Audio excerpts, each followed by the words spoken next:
As I continue to wait for autopsies to be done, I have to make do with the information that is shared or published in papers. And so, for those who don't quite understand what I'm talking about, is that the gold standard in terms of research is autopsy data, where we look at people who have died, or even biopsies to some degree. We look at people or organs under the microscope and look at the changes that have occurred. This is especially important in the context of a pandemic with a novel virus for which we have used novel technology, and we still have this novel virus in new variant forms circulating. One would think it is absolutely obvious that we need to understand the pathophysiology, because assuming that it is the same as in the first part of the pandemic, when the world had not been intervened with, is illogical to me, because everything was about the immune response. Now that we have changed the immune response, what difference does it make to pathology? That's really where I'm coming from. So, what I'll be talking to you about today is this paper. It's from China, thrombotic microangiopathy with irreversible renal function in CKD following COVID 19. It's a bit of a mouthful, but you'll understand why I've picked this. And as usual, I'll give you some images to help you understand a little bit more about the science and why I am still interested in this question. You have to realize that when it comes to the concept of the COVID storm, spike triggered autoimmune response mechanism, I am looking for strange and unusual responses that people get after they have been reinfected in the context of a highly vaccinated population. And to understand that principle of the storm, I usually use that epoxy resin kind of principle. I'll show it to you here. This is what I mean. You have recurring COVID infection in a population who has been vaccine immune primed. That to me is the perfect situation for creating an epoxy glue where it is far different from one or the other. And that's the premise that I've been going with for many years. And in this case specifically, I'm going to be trying to show you that principle as to why I think this was an example of someone who was vaccinated and then subsequently got reinfected, and the pathology changes to an unusual pattern. So let's go through a few bits with regards to this case. So this is a patient who had a case of chronic kidney disease, CKD. And it's important to note that he had normal kidney function, renal function, and then he was diagnosed as renal failure after he had coronavirus infection and he had associated thrombotic microangiopathy. And so in this case here, there are a few things about it that I think are very, very important. And I'm usually interested in the presentation because it's a presentation that helps me to understand how will patients present in this context. And in order for somebody to get into a case report, it means it's unusual enough that we haven't seen this kind of presentation. But the inference is a spectrum, meaning that this case is at the far end of the spectrum, but most other people will fall somewhere in the middle, a minor form of this presentation for which it would mean significant rise in kidney disease. So the essence of this case is the fact that he was only 34 years old and he was admitted to hospital because he had blood in his urine for 2 weeks. He felt sick for 5 days and he had shortness of breath for 3 days. I'll highlight that. So it's important to note that he didn't have any significant past medical history when this started, and he was found to have protein in his urine and an elevated blood pressure. Now, he had suffered from COVID-19 2 weeks before and was not taking any medication. Okay? So the other thing that you have to notice is that 2 weeks before, he had a normal COVID infection, no problems, no symptoms, and then he admits to hospital with blood in his urine, nausea, and shortness of breath. And this is the point that I'm making to people, is that if you imagine that they didn't know that he had COVID, so he just felt a little bit unwell 2 weeks ago, had a bit of a cough, a bit of a temperature, lasted a day, felt a bit fatigued, no problems, he forgot about it, and then he presented to hospital with those symptoms. If you were not looking for COVID, you would not have seen it.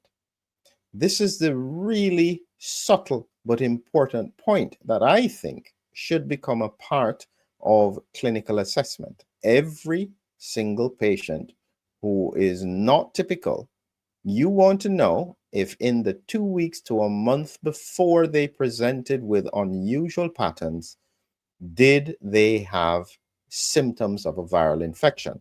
And because nobody is taking it seriously, nobody would probably have checked. So the patient would have no idea. Now, in order to understand the significance and the seriousness of this kind of presentation, you have to look at what happened. Remember, he's only 34 years old. What they found is that he had symptoms of acute left heart failure. Okay? His blood pressure was up, and then he also had evidence of a viral pneumonia combined with fluid on the lungs, pulmonary edema. Remember, 2 weeks before he was fine, he has no past medical history. He had an enlarged heart and he had left ventricular hypertrophy. That's actually a red flag because this does not happen quickly. So this young man had some kind of predisposition beforehand. And this is part of the issue, is that he had no significant history. He was not on any medication, and he just presents with this kind of disease. So let's look at a few things about the kidney so that you understand where I'm coming from. So I'll take you through a few slides just so that you can understand my perspective. The first thing is that when COVID infects, if you haven't blocked it in terms of mucosal immunity, you then end up with the virus circulating throughout the bloodstream, brain, heart, kidneys, intestine, blood vessels.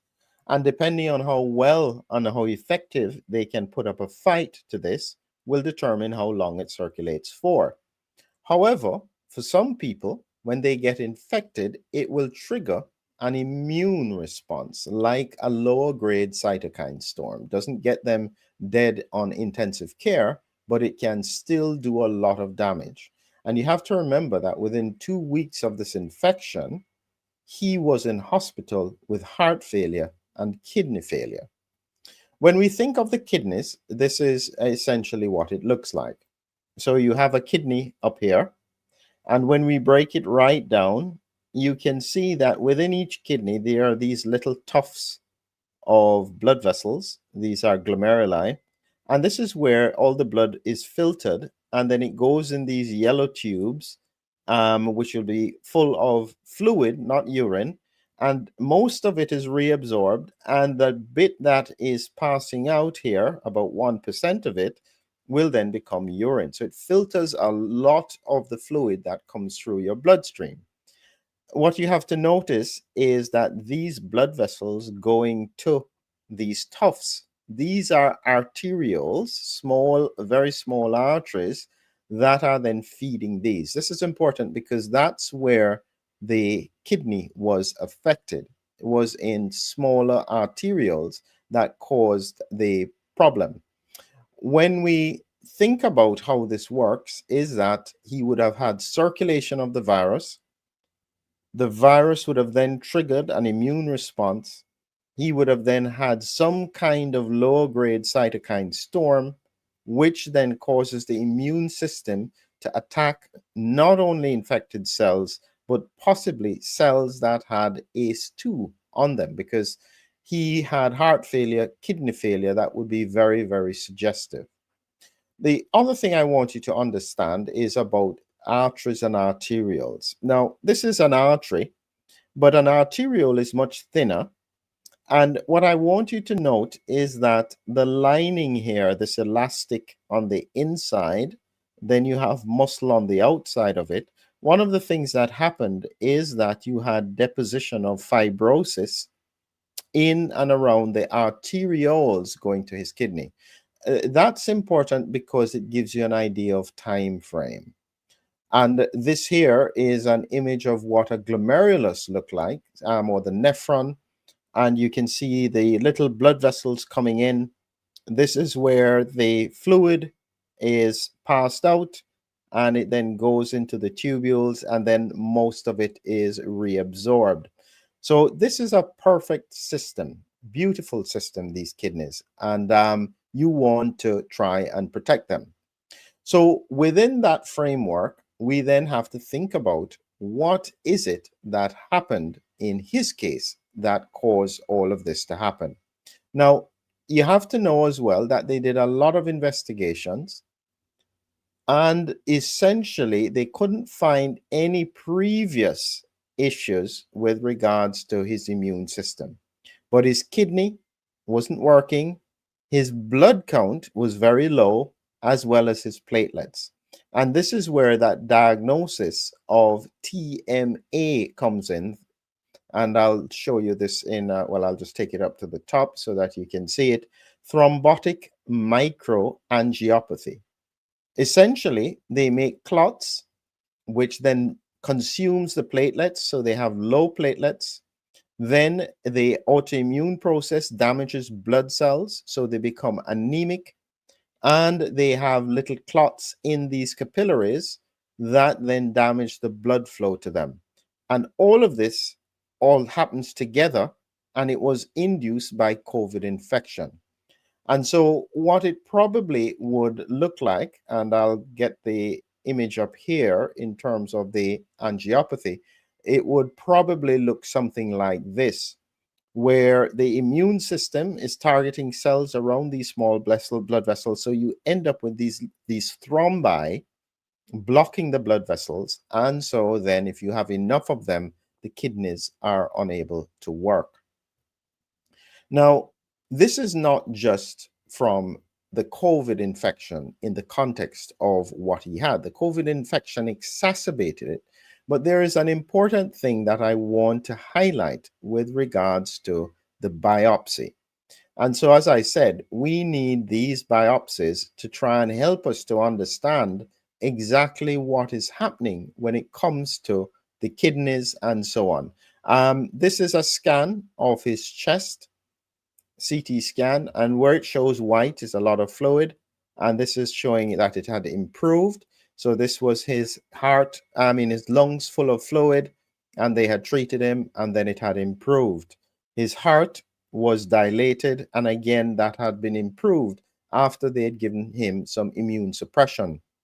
And one of the points that they had in terms of the biopsy, and this is where I said these biopsies are very, very important, and they help us to be able to understand the disease. I'm just trying to find exactly where the pathology is. So in here, we can see that the epithelial cells of the renal tubules were atrophied. So it affected the tubules. They didn't see any platelets or fibrin in the glomeruli. It was mainly small arterial angiopathy and damage to the blood vessels. That was the main problem that they found. There was not a lot of staining for IgG, IgA, and IgM or complement in this glomerular basement membrane. Now, that's important because it then suggests that this immune response was probably cell-mediated. The patient then went on to have dialysis, and he was remaining on dialysis for up to 12 months, I think, after, even with immune suppression. So this actually did quite significant damage in terms of what had happened to him. Um, when we look at the biopsy, so this is what happens when we take histology. You cut through the slices and you can then see in detail what is happening. And so, like, lots of little dots showing cellular infiltration of the immune system around the blood vessels. This is a glomerulus that was thickened. So all of this you can see in detail when you do the biopsy. I suspect that part of the reason why we're not seeing these autopsy studies is because you can't refute it. Once it's seen like that, you can't spin it. You can't say, well, it was something else. I mean, pathology is pretty specific.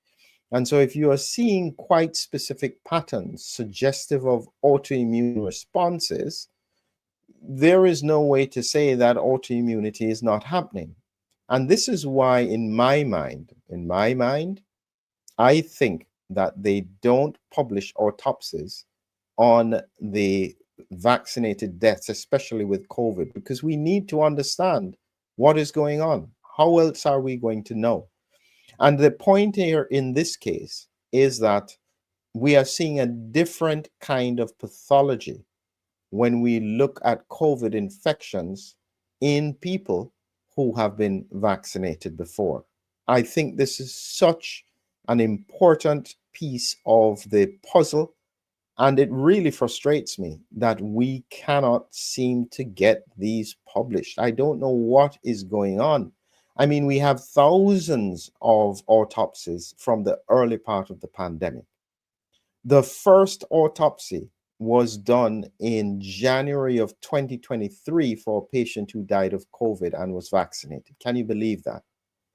Subsequent to that, there have been a few scatterings of autopsies, but because I look almost every couple of weeks, I search through all the papers looking for any kind of information about biopsy, histology, autopsy. We are not getting it. An absolute red flag. In case there are any scientists listening, for whatever you may disagree with me about, believe me, I don't think anybody in their right minds, when we're seeing unusual disease presentation, would be able to say there is a good reason why we are not doing autopsies to understand better the pathology going on. Completely unbelievable. And so in this case, at least we have a biopsy to show us what exactly is happening inside the kidneys.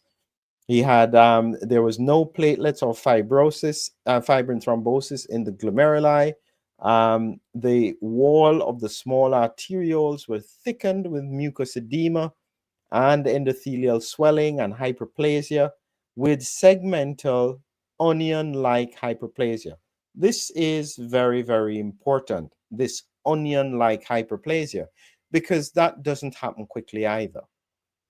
So it suggests that there was a process that was ongoing prior to this person getting another infection of COVID.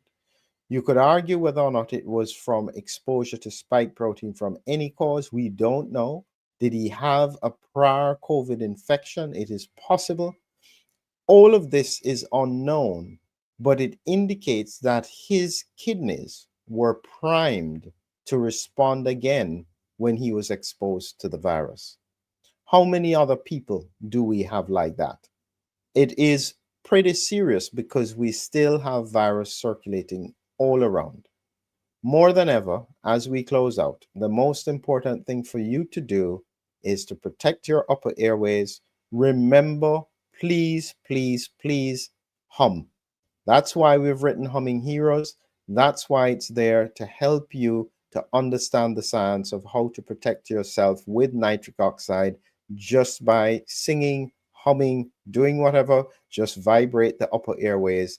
You need to pass this on to everybody. It's one of the best little books that you can use. You can get a free PDF. Look in the description make sure you follow that up. Have a great evening.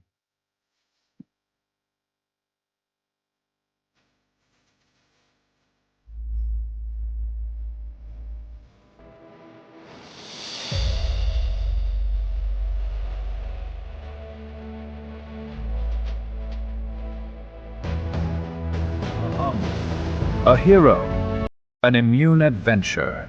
Humming Heroes, your lyrical guide to the body's defenders. Now on Amazon. Check the links below.